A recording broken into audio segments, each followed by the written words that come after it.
Hello guys, welcome back to my channel. দশম শ্রেণীর সকল ছাত্রছাত্রীদের স্বাগত। আজকে আমি তোমাদের লম্ববৃত্তাকার চোঙের 11 দাগ থেকে অঙ্কগুলো সলভ করে দেখাবো। এর আগের পার্টের ভিডিওতে আমি 10 পর্যন্ত সলভ করে দিয়েছিলাম। সেই পার্টের ভিডিও লিঙ্ক এই ভিডিওর ডেসক্রিপশন বক্সে দেওয়া থাকবে, ডেসক্রিপশন বক্স থেকে দেখে নেবে। আর চলো আজকে 11 দাগ থেকে অঙ্ক দেখে নাও। তার আগে ভিডিওটা একটা লাইক করে দাও, শেয়ার করে দাও। চ্যানেলে নতুন দর্শক হয়ে থাকলে চ্যানেলটাকে সাবস্ক্রাইব করে দাও। পাশে থাকা বেল আইকনটিকে অন করে অল নোটিফিকেশান অন করে দাও। তোমাদের চ্যাপ্টার ওয়াইজ ভিডিও লিঙ্ক এই ভিডিও ডেসক্রিপশন বক্সে দেওয়া থাকবে। আর চলো 11 দাগের অঙ্ক দেখো। 9 মিটার উচ্চতা বিশিষ্ট একটি লম্ববৃত্তাকার চোঙাকৃতির ট্যাঙ্ক জলপূর্ণ আছে। 6 সেন্টিমিটার দৈর্ঘ্যের ব্যাসের একটি পাইপ দিয়ে মিনিটে 225 মিটার বেগে জল বের হয়। তাহলে 36 মিনিটে ট্যাঙ্কটির সমস্ত জল বেরিয়ে যায়। ট্যাঙ্কটির ব্যাসের দৈর্ঘ্য হিসাব করে লিখি। চলো অঙ্কটা দেখে নাও। এক্ষেত্রে দেখো, পাইপের ব্যাসের দৈর্ঘ্য বলা আছে কত, 6 সেন্টিমিটার। তাহলে পাইপের ব্যাসার্ধ সমান কত হয়ে যাবে, ব্যাসের অর্ধেক। তাহলে লেখো পাইপের ব্যাস সমান 6 সেন্টিমিটার। অতএব ব্যাসার্ধ সমান হবে 6/2। ব্যাসার্ধ ব্যাসের অর্ধেক, তাহলে 6/2 এত সেন্টিমিটার সমান হয়ে যাবে 3 সেন্টিমিটার। এবার দেখো বলা আছে পাইপ থেকে মিনিটে জল বের হয় কত, 225 মিটার, তাই তো 225 মিটার বেগে জল বের হয়ে যায়। তাহলে লেখো পাইপ থেকে মিনিটে জল বের হয় 225 মিটার। মিটার থেকে আমরা সেন্টিমিটারে ট্রান্সফার করে নেব। মিটার থেকে সেন্টিমিটারে ট্রান্সফার করতে গেলে কী হবে, 100 দিয়ে গুণ করতে হবে, তাহলে হয়ে যাবে 22,500 সেন্টিমিটার। এবার আমরা 1 মিনিটে পাইপ দিয়ে কত জল বেরিয়ে যাচ্ছে তার আয়তনটা বের করে নেব। তাহলে লেখো 1 মিনিটে পাইপ দিয়ে জল নিষ্কাশন হয় পাই ইন্টু আর স্কোয়ার ইন্টু জলের বেগ। 1 মিনিটে পাইপ দিয়ে জল নিষ্কাশন হয়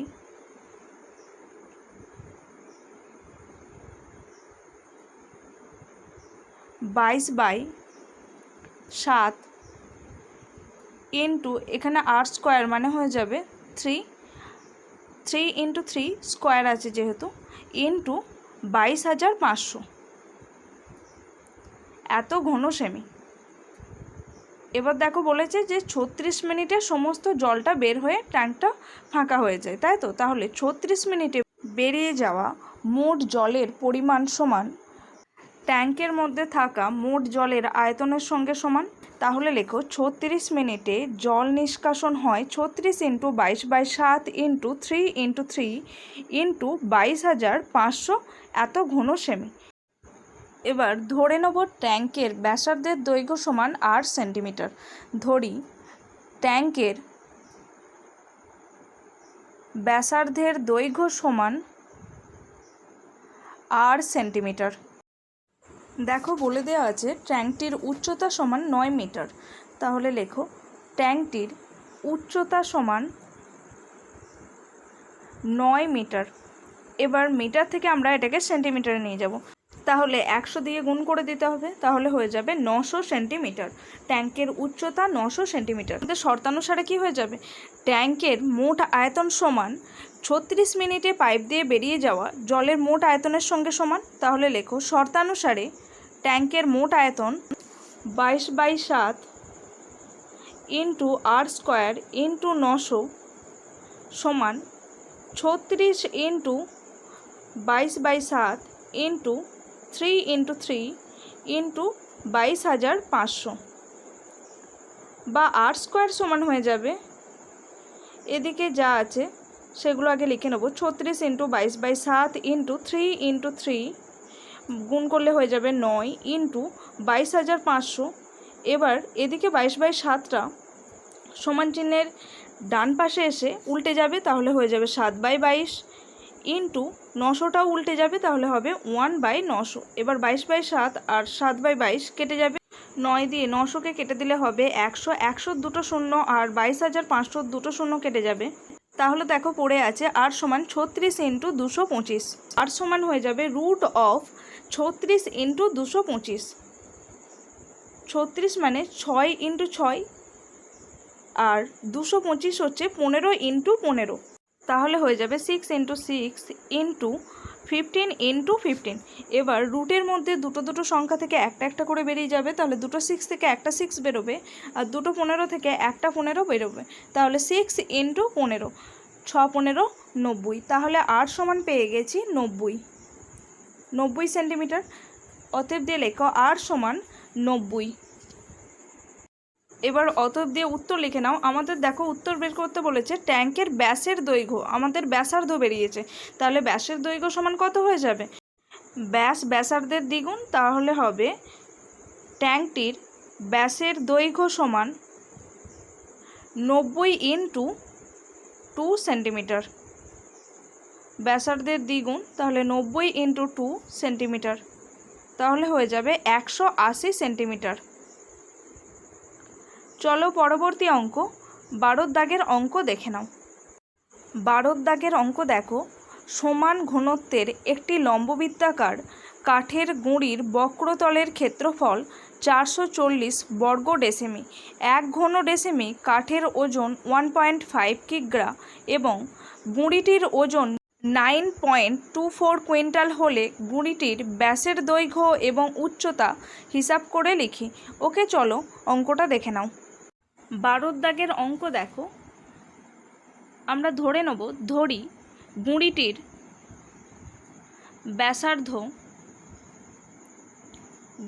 ব্যাসার্ধ আর ডেসিমি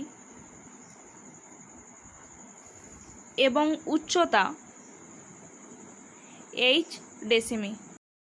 এবার দেখো আমাদের 1 ঘন ডেসিমি কাঠের ওজন বলা দেওয়া আছে 1.5 কিগ্রা, আর গুঁড়িটির ওজন বলা আছে 9.24 কুইন্টাল। তাহলে আমরা গুঁড়িটির আয়তন বের করে নিতে পারবো। গুঁড়িটির মোট ওজন ডিভাইডেড বাই 1 ঘন ডেসিমির ওজন দিয়ে ভাগ করে দিলেই আমরা কাঠের আয়তন পেয়ে যাব, কাঠের গুঁড়ির আয়তন সমান পেয়ে যাব। লেখো, কাঠের গুঁড়ির বক্রতলের ক্ষেত্রফল সমান বলা আছে 440 বর্গ ডেসিমি। কাঠের গুঁড়ির বক্রতলের ক্ষেত্রফল সমান 440 বর্গ ডেসিমি। এবার দেখো আমরা কাঠের গুঁড়ির আয়তন বের করে নেব। কাঠের গুঁড়ির আয়তন সমান কি হয়ে যাবে? কাঠের গুঁড়িটির মোট ওজন ডিভাইডেড বাই 1 ঘন ডেসিমি কাঠের ওজন। তাহলে লেখো, কাঠের গুঁড়ির আয়তন সমান, মোট ওজন কত বলা আছে? 9.24 কুইন্টাল, তাহলে 9.24 ডিভাইডেড বাই 1.5। এবার দেখো 9.24 কুইন্টাল আছে, তাহলে এটাকে আমরা কিগ্রায় নিয়ে চলে যাব। কুইন্টাল থেকে কিগ্রাতে নিয়ে যেতে গেলে আমাদেরকে 100 দিয়ে গুণ করতে হবে। 100 কিগ্রায় 1 কুইন্টাল, তাহলে 100 দিয়ে গুণ করলে হয়ে যাবে 924 কিগ্রা ডিভাইডেড বাই 1.5 কিগ্রা। তাহলে দেখো আমাদের প্রথম শর্তানুসারে হয়ে যাবে, আমরা লম্ববৃত্তাকার চোঙাকৃতির বক্রতলের ক্ষেত্রফলের সূত্র জানি 2πr/h। তাহলে প্রথম শর্তানুসারে 2πr/h সমান হয়ে যাবে 440। এটা 1 নম্বর সমীকরণ লিখবে। আর আয়তনের সূত্র হচ্ছে πr²h, তাহলে πr²h সমান হয়ে যাবে 924 ডিভাইডেড বাই 1.5। এটা 2 নম্বর সমীকরণ। এবার এখান থেকে আর এর ভ্যালু বের করব, সেজন্য 1 নম্বর সমীকরণকে 2 নম্বর সমীকরণ দিয়ে ভাগ করে দেবো। তাহলে 1 ডিভাইডেড বাই 2 করে পাই। 1 নম্বর সমীকরণকে 2 নম্বর সমীকরণ দিয়ে ভাগ করে পাই, তাহলে কি হয়ে যাবে? 2πr/h ডিভাইডেড বাই πr²h সমান হয়ে যাবে 440 ডিভাইডেড বাই 924 বাই 1.5। এবার দেখো পাই কেটে যাবে, আর স্কোয়ারকে আর দিয়ে কাটলে একটা আর পড়ে থাকবে, আর এইচ কেটে যাবে। তাহলে 2/r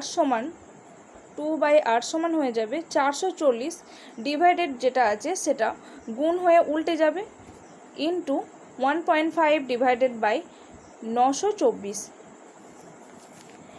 এবার দেখো 2/r সমান হয়ে যাবে 440 ইন্টু পয়েন্ট তুলে নেব, তাহলে 15 হবে, নিচেই 10 দ্বারা ভাগ করে দিতে হবে, তাহলে 924 ইন্টু 10।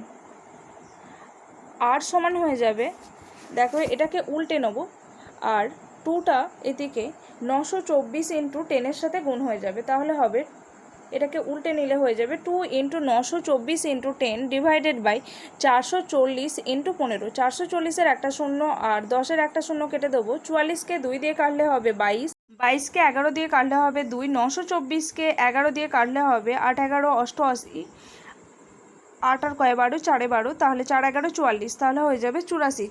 এবার 84-কে 3 দিয়ে কাটবো, তাহলে হয়ে যাবে 28, আর 15-কে 3 দিয়ে কাটলে হয়ে যাবে 5। 28-কে 2 দিয়ে কেটে দেবো, তাহলে হয়ে যাবে 14, 14 দুগুণে 28, তাহলে ওপরে পড়ে আছে দেখো 14, নিচেই পড়ে আছে 5। 8 সমান পেয়ে গেছি 14/5। এবার দেখো ওপর নিচ 2 দিয়ে গুণ করে দেবো, তাহলে নিচেরটা 5 দুগুণে 10 হয়ে যাবে, আর ওপরে 2 দিয়ে গুণ করলে হয়ে যাবে 28।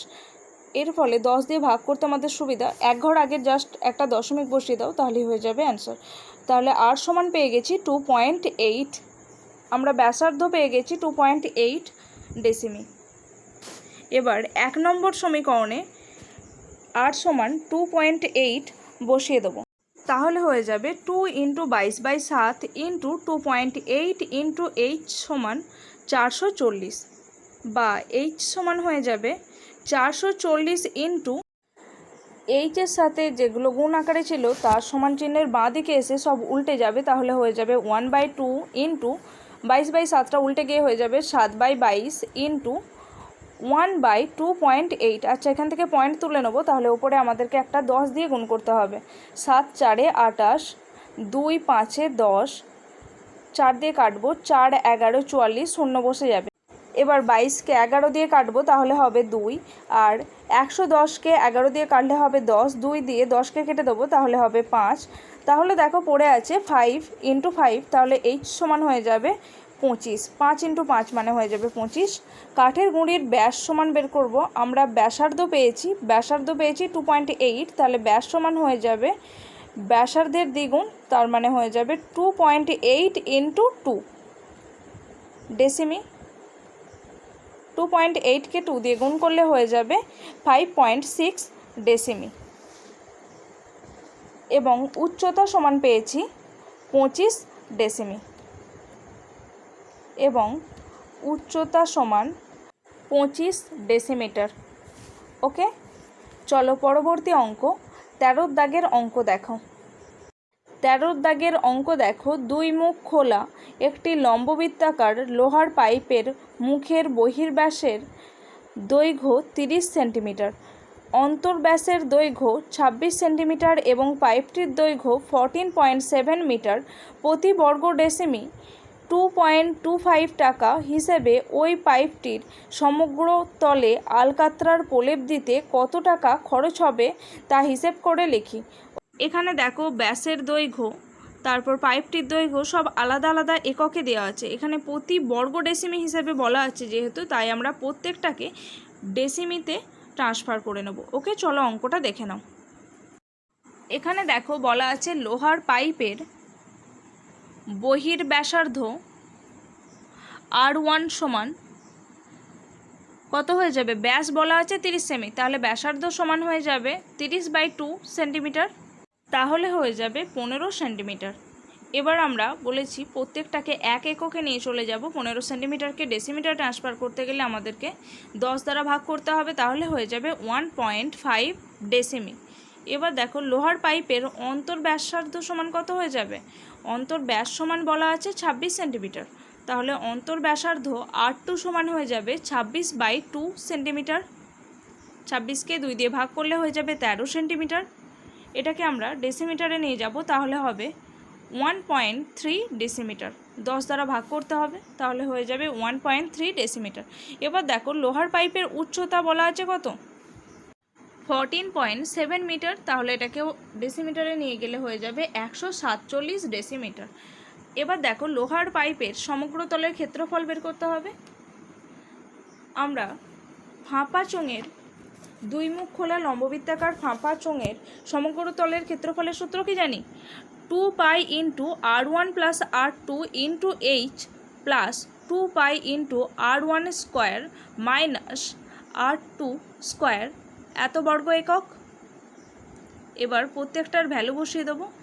2 ইন্টু 22-এর 7 ইন্টু R1 সমান কত পেয়েছি 1.5, 1.5 প্লাস R2 সমান পেয়েছি 1.3 ইন্টু উচ্চতা সমান কত বললাম 147 ডেসিমি।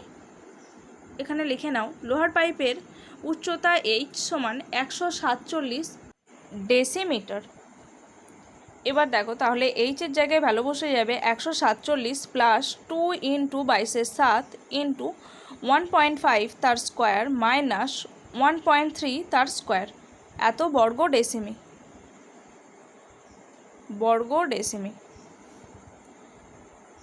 এবার দেখো 2 ইন্টু 22/7 যেমন আছে বসিয়ে দেবো, 2 ইন্টু 22/7 1.5 প্লাস 1.3 করলে হয়ে যাবে 2.8, তাহলে 2 ইন্টু 22/7 ইন্টু 2.8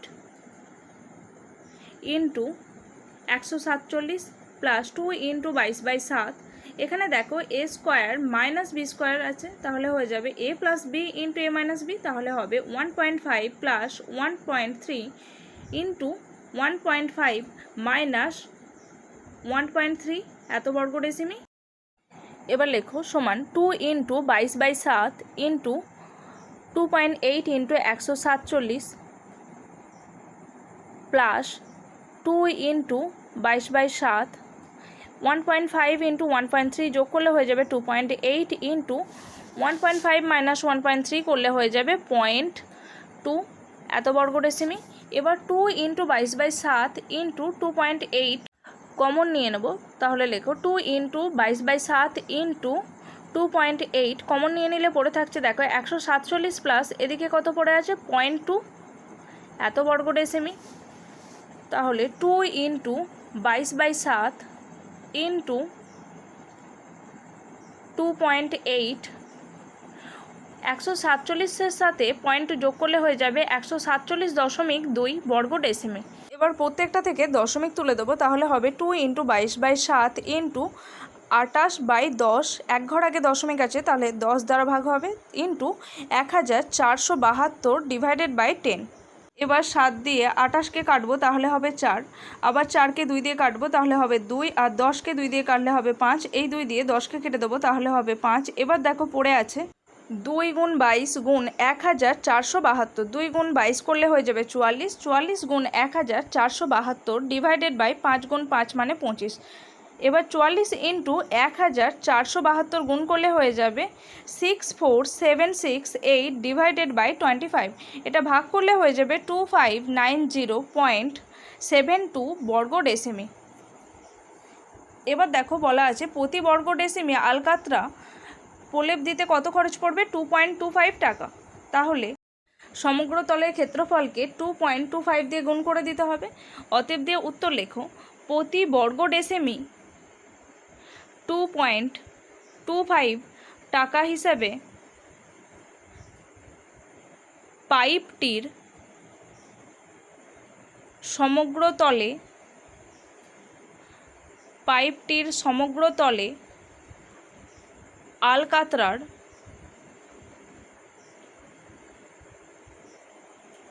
প্রলেপ দিতে খরচ হবে। সমগ্র তলের ক্ষেত্রফল সমান আমরা কত পেয়েছি 2590.72 বর্গ ডেসিমি। তাহলে 2590.72 ইন্টু 2.25 এত টাকা, এটা গুণ করলে হয়ে যাবে 5829.12 টাকা, 5829 টাকা 12 পয়সা। মোট খরচ হবে 5829.12 টাকা। চলো পরবর্তী অঙ্ক 14 দাগের অঙ্ক দেখো। একটি 2 মুখ খোলা লোহার লম্ববৃত্তাকার ফাঁপা চোঙের উচ্চতা 2.8 মিটার, চোঙটির অন্তর্ব্যাসের দৈর্ঘ্য 4.6 ডেসিমি এবং চোঙটি 84.48 ঘন ডেসিমি লোহা দিয়ে তৈরি হলে চোঙটির বহির্ব্যাসের দৈর্ঘ্য নির্ণয় করি। ওকে, চলো অঙ্কটা দেখে নাও। এক্ষেত্রে আমরা ধরে নেব চোঙটির বহির্ব্যাসার্ধ আর ডেসিমি। লেখো ধরি চোঙটির বহির্ব্যাসার্ধ আর ডেসিমি। দেখো চোঙটির অন্তর্ব্যাস কত বলা ছিল 4.6 ডেসিমি। তাহলে এ থেকে আমরা চোঙটির অন্তর্ব্যাসার্ধ বের করে নেব। চোঙটির অন্তর্ব্যাসার্ধ সমান হয়ে যাবে 4.6 ডিভাইডেড বাই 2 ডেসিমি। তাহলে হবে 2 দুগুণে 4 .236 2.3 ডেসিমি। উচ্চতা সমান বলা আছে 2.8 মিটার। মিটার থেকে আমরা ডেসিমিটারে নিয়ে যাব, তাহলে আমাদেরকে মিটার থেকে ডেসিমিটারে যেতে গেলে 10 দ্বারা গুণ করতে হবে। তাহলে উচ্চতা সমান হয়ে যাবে 2.8 মিটার সমান 28 ডেসিমিটার। 10 দিয়ে গুণ করতে হবে, তাহলে দশমিক উঠে যাবে, তাহলে হবে 28 ডেসিমিটার। চোঙটির আয়তন সমান কত বলা আছে 84.48 ঘন ডেসিমি। চোঙটির আয়তন সমান বলা আছে 84.48 ঘন ডেসিমি। আমরা ফাঁপা চোঙের আয়তনের সূত্র কি জানি? দুই মুখ খোলা ফাঁপা চোঙের আয়তনের সূত্র জানি পাই r1 square minus r2 square into H. তাহলে হয়ে যাবে 22/7 ইন্টু আর স্কোয়ার মাইনাস 2.3 তার হোল স্কোয়ার ইন্টু 28 সমান হয়ে যাবে 84.48। তাহলে দেখো আর স্কোয়ার মাইনাস 2.3 তার হোল স্কোয়ার সমান 84.48 ইন্টু 22/7, এর দিকে এসে উল্টে যাবে 7/22। তাহলে হবে 84.48 ইন্টু 7 ডিভাইডেড বাই 22 ইন্টু 28। তাহলে 2.3 তার হোল স্কোয়ার করলে হয়ে যাবে 3 3 9, 3 দুগুণে 6, 2 3 6, 2 দুগুণে 4 9, 6 6 12, 2 হাতে 1, 4 আর 1 5, 2 ঘর পর দশমিক বসবে, তাহলে হবে আর স্কোয়ার মাইনাস 5.29। এখানে দশমিক তুলে দেবো, তাহলে হবে 8448। 2 ঘর আগে দশমিক, তাহলে নিচে 100 দ্বারা ভাগ করে দিতে হবে, তাহলে হবে নিচেই হয়ে যাবে 22 ইন্টু 28 ইন্টু 100। 7 4 28, 22কে 2 দিয়ে কাটবো, 2 11 22, আর 8448কে 2 দিয়ে কাটলে হবে 4224। এবার 4 দিয়ে 4224কে কেটে দেবো, তাহলে হবে 1056। ওকে, এবার দেখো 11 দিয়ে 1056কে কেটে দেবো, তাহলে 9 11 99, 66 হবে, 6 11 66, তাহলে 96 হয়ে যাবে। এবার তাহলে R square minus 5.29 is equal to 96 divided by 100। 96কে 100 দিয়ে ভাগ করলে 2 ঘর আগে দশমিক বসবে, তাহলে হবে 0.96। আর স্কোয়ার সমান হয়ে যাবে 0.96 প্লাস 5.29। এটা যোগ করলে হয়ে যাবে আর স্কোয়ার সমান হয়ে যাবে 6.25। আর সমান হয়ে যাবে রুট অফ 6.25। 6.25-এর বর্গমূল করলে হয়ে যাবে 2.5। আমরা চোঙটির বহির্ব্যাসার্ধ সমান পেয়ে গেছি 2.5 ডেসিমি। এটা থেকে আমরা ব্যাস বের করে নেব, আমাদের ব্যাস বের করতে বলেছে। তাহলে চোঙটির বহির্ব্যাস সমান হয়ে যাবে ব্যাসার্ধের দ্বিগুণ ব্যাস, তাহলে 2.5 ইন্টু 2। 2.5কে 2 দিয়ে গুণ করলে হয়ে যাবে 5 ডেসিমি। তাহলে আমরা চোঙটির বহির্ব্যাস সমান পেয়ে গেছি 5 ডেসিমি। চলো আজকে এই পর্যন্তই। ভিডিওটা ভালো লাগলে অবশ্যই একটা লাইক করো, শেয়ার করো। চ্যানেলে নতুন দর্শক হয়ে থাকলে চ্যানেলটাকে সাবস্ক্রাইব করে দাও, পাশে থাকা বেল আইকনটিকে অন করে অল নোটিফিকেশন অন করে দাও। তোমাদের চ্যাপ্টার ওয়াইজ ভিডিও লিঙ্ক এই ভিডিও ডিসক্রিপশন বক্সে দেওয়া থাকবে। Thanks for watching.